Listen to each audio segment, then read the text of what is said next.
Boa noite, professor. Queria que você fizesse uma análise desse empate entre Santos e Palmeiras. A análise que eu faço é que o comecinho do jogo, uns 10, 15 minutos, o Palmeiras foi melhor, tocou melhor a bola,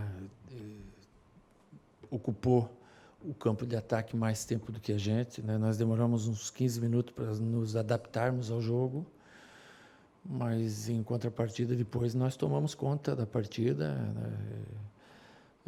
Dominamos, criamos as chances, o Everton fez uma grande defesa, fizemos o gol 1-0 que nos levou para o intervalo com a vantagem no placar, e vem o segundo tempo, nós antes do gol do empate do Palmeiras, nós tivemos 3 chances para fazer o segundo, né? Me lembro a bola que o Marinho cortou para dentro da risca da área e chutou na defesa do Everson, uma outra que ele também buscou a infiltração e na frente geralmente ele tem um arremate preciso, ela foi por cima, uma cabeçada do Lucas Veríssimo também na jogada de escanteio curto.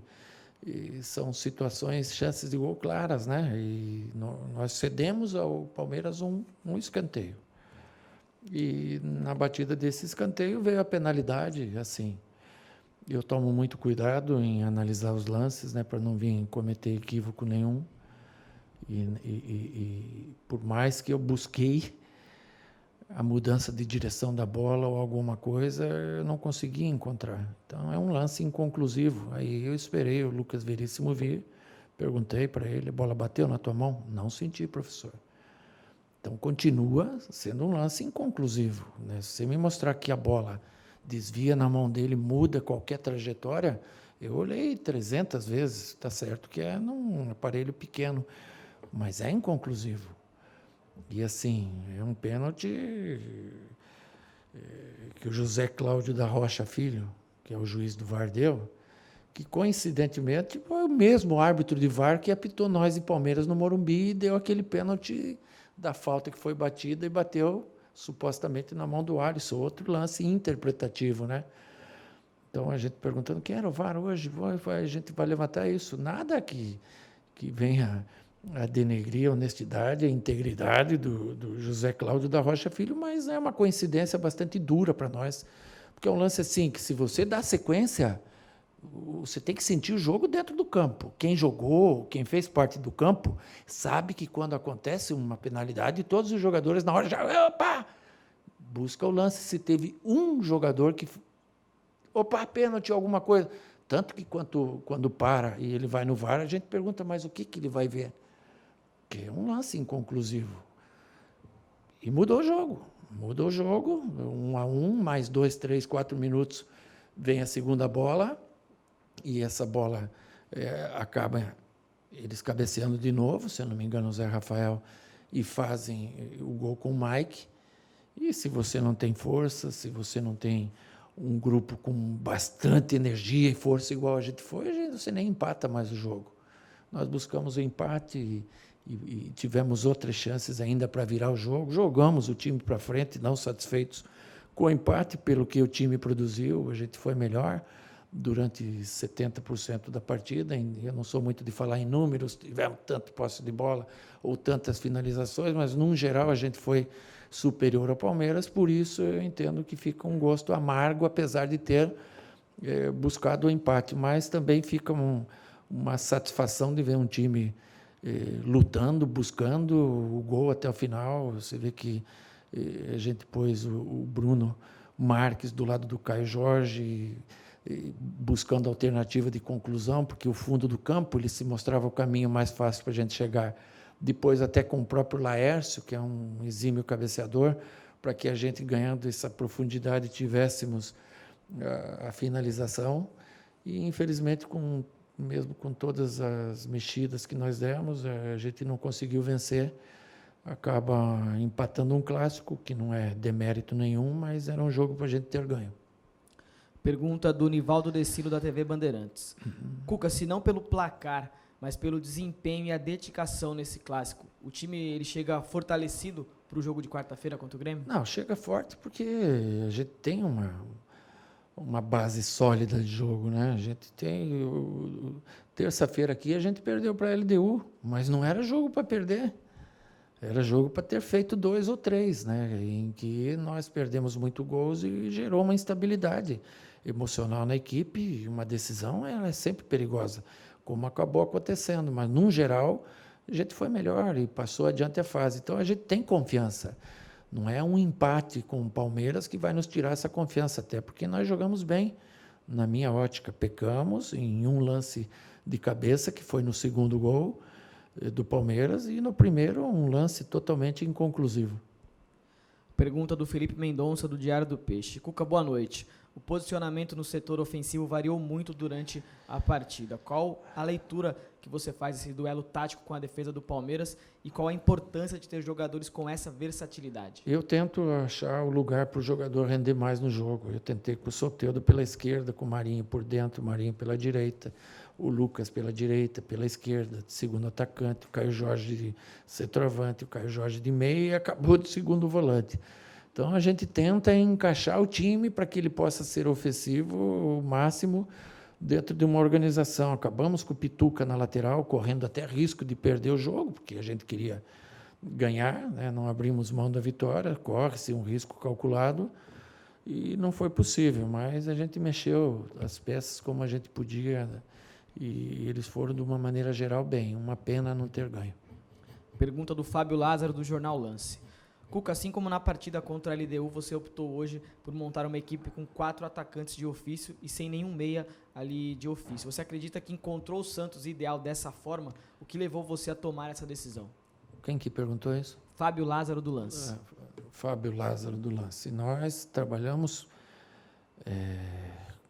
com o Lucas Lourenço titular, né? Você está me dizendo que 2 partidas que eu não trabalho com meia, o Lucas Lourenço não jogou? Da Libertadores contra a LDU foi o pensei Lucas que ele Braga. falou contra o Sport. Isso. Nós jogamos com o Lucas Lourenço titular, depois com a mexida, no segundo tempo o time deslanchou. A gente trabalha todo dia com esses meninos, a gente busca ainda dentro do nosso elenco as soluções para algumas posições, né? Nós não podemos contratar, você sabe. Então, a gente tem criado alternativas, e dentro das alternativas que tem, o Marinho é uma delas, o Soteldo é outra delas, o Caio Jorge é outra, e os meninos que entram também são opções que a gente tem. Pergunta agora do Gabriel dos Santos, do Globoesporte.com. Cuca, boa noite. Queria que você analisasse um pouco a evolução do Pará nos últimos jogos, sendo que ele recuperou a titularidade. Hoje ele iniciou a jogada do primeiro gol e fez mais uma partida muito sólida. Qual a vantagem de tê-lo em campo em meio ao time com vários jovens e o que o coloca à frente hoje do Matos? Isso tudo que ele falou, a versatilidade dele. Pará é um jogador que sabe jogar no corredor e por dentro também, ele cria boas alternativas para a equipe, tem um entrosamento, tem experiência, é uma liderança. Pará é uma forte liderança que a gente tem no elenco e a gente tem que valorizar esse tipo de jogador. Pergunta agora do Bruno Lima, do Jornal A Tribuna. Cuca, com esse empate, o Santos vai terminar o ano de 2020 sem vencer nenhum clássico. Isso gera algum incômodo particular e dentro do elenco, ou essas vitórias em clássicos são vistos com mais importância apenas pela torcida? Não, por todos. Quando você não vence clássico, lógico que não é bom. Tem mais um clássico ainda, mas é no ano que vem, mas relativo a esse campeonato. Então vamos tentar com todas as forças vencer o último. Pergunta agora do Felipe Camargo, da Rádio Nova FM. Cuca, boa noite. Hoje o Veríssimo não fez uma boa partida. Você acha que o desejo dele de ir embora pode deixá-lo menos focado nesse momento decisivo do Santos na temporada? Não, vamos falar bem o português correto, assim, não tem muita frescura, muita meia palavra. Cara, o Veríssimo teve já, eu acho que é a 5ª ou 6ª procura que ele tem nos últimos 3, 4 anos. Então, ele já foi vendido para a Ucrânia, ele foi vendido para a Rússia, ele foi vendido para Portugal, ele foi vendido para a Arábia e nunca saiu daqui. É um jogador que tem visto o tempo passar, muitas vezes as promessas de diretorias virem que ele vai ser vendido E como que fica a cabeça do jogador? A gente não pode pôr culpa, a gente tem que dar valor pelo que ele tem feito de entrega dentro do campo. Isso é uma referência que a gente tem, sabe? Eu acho que ele não está em dívida de forma nenhuma com a gente. Quem está em dívida com ele somos nós. Quando eu falo nós, não é comissão técnica, é nós, Santos. É dar uma solução para ele, porque a diretoria aprova, o presidente aprova a venda dele, o conselho fiscal não aprova. Imagina a cabeça do jogador. Aí vamos jogar com a LDU, pô, mas o conselho... Aí sai no dia do jogo da LDU a matéria toda que o conselho não aprova. E nós estamos mexendo com o ser humano, que é sensível, que é emotivo, como todos nós somos. Aí vem hoje, ontem saiu a nota de novo, que o conselho não aprovou de novo. Tem que tirar o chapéu para o Lucas Veríssimo e tem que acabar o ano. Tem que acabar o ano e o Santos tem que vender o Lucas Veríssimo da melhor forma que possa e fazer novos jogadores. A gente tem jogador bom jogando no Campeonato Brasileiro emprestado, vamos recuperar, temos formado jogadores na base. Daqui a pouco a gente tem o Luan Pérez, que também está se tentando buscar, mas dificilmente vai ficar. Isso tudo a gente tem que descascar já, meu amigo. Não dá para deixar chegar dia 31 de dezembro, porque já está aí. A gente não está envolvido em eleição e política, a gente tem que pensar o Santos de hoje. Senão o tempo passa e daqui a pouco fica pior. Pergunta do Gustavo Soler, da Rádio Bandeirantes. Cuca, boa noite. Apesar de não ter saído com a vitória, o que você tira de positivo para levar para o jogo contra o Grêmio? Com Caio Jorge convocado para a seleção sub-20, o Bruno vai começar o jogo na quarta-feira? Não, o Caio Jorge não pode ir para a seleção. Pronto. O Caio Jorge não pode ir para a seleção. Eu sempre beneficio e valorizo a convocação do jogador. Então, a última vez o Caio Jorge foi convocado, falei, vai, fiquei sem ele. Agora, nós temos o jogo de Libertadores, um jogo com o Flamengo e a volta da Libertadores. A seleção vai fazer 2 jogos amistosos na Granja. Eu acho que tem que ter a sensibilidade do pessoal que convoca de saber que hoje a necessidade que o Santos tem do jogador é maior do que ele ir fazer 2 jogos amistosos, com todo o respeito que eu tenho à seleção e ao pessoal que dirige a seleção. Vamos lá, né? Pergunta do Renato Peters, da Globo. Cuca, o primeiro gol do Palmeiras hoje quebrou o ritmo do Santos na partida?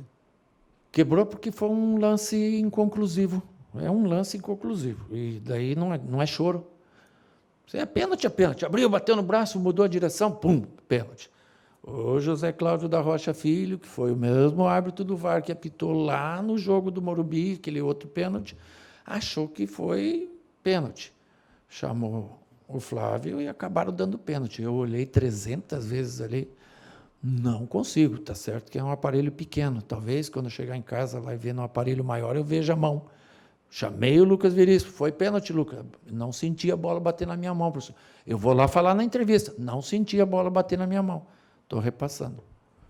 Pergunta do Bruno Faria, da Rádio CBN. Cuca, boa noite. Você optou mais uma vez por colocar o Soteldo como um meia armador e durante o Clássico ele alternou as posições por ali. Sim. Qual a principal dificuldade você acredita que os jogadores testados nessa função de meia têm sentido para armar as jogadas a ponto de improvisar o Soteldo ali? O Soteldo ele não é improvisado ali, ele joga assim muitas das vezes até na seleção dele. É um jogador polivalente, versátil, ele joga pelo lado, ele joga por dentro. A gente tem utilizado ele dentro do que a gente imagina melhor. Hoje ele começou pelo lado, ele não começou por dentro. Quem começou por dentro foi outro jogador, nem o Lucas não foi. E depois, com as variações táticas que a gente fez, ele acabou jogando em outros setores. Mas ele é importante para nós por essa versatilidade, às vezes caindo por um lado do campo, às vezes sendo nosso armador. Não se trata de qual dificuldade que tem. A gente tem o Lucas Lourenço, tem utilizado o Lucas. É um menino que tenho certeza que vai deslanchar no futebol, vai ser um grande meia. Mas tudo ao seu tempo. A gente tem o Jean Mota, que nós estamos fazendo um trabalho de recuperação em cima dele, de dinâmica. Amanhã vai treinar de volta, treinou forte ontem. E a gente tem usado as alternativas, né, que a gente tem. Tem o Jobson, que também tem feito isso. Em alguns momentos antes da Covid estava muito bem, depois da Covid voltou muito mal, e a gente está recuperando, trabalhando forte, para quando ele tem a oportunidade, ele volte a ser aquele jogador importante que foi há 1 mês e meio atrás por aí. Última pergunta do Ricardo Martins, da Rádio Transamérica.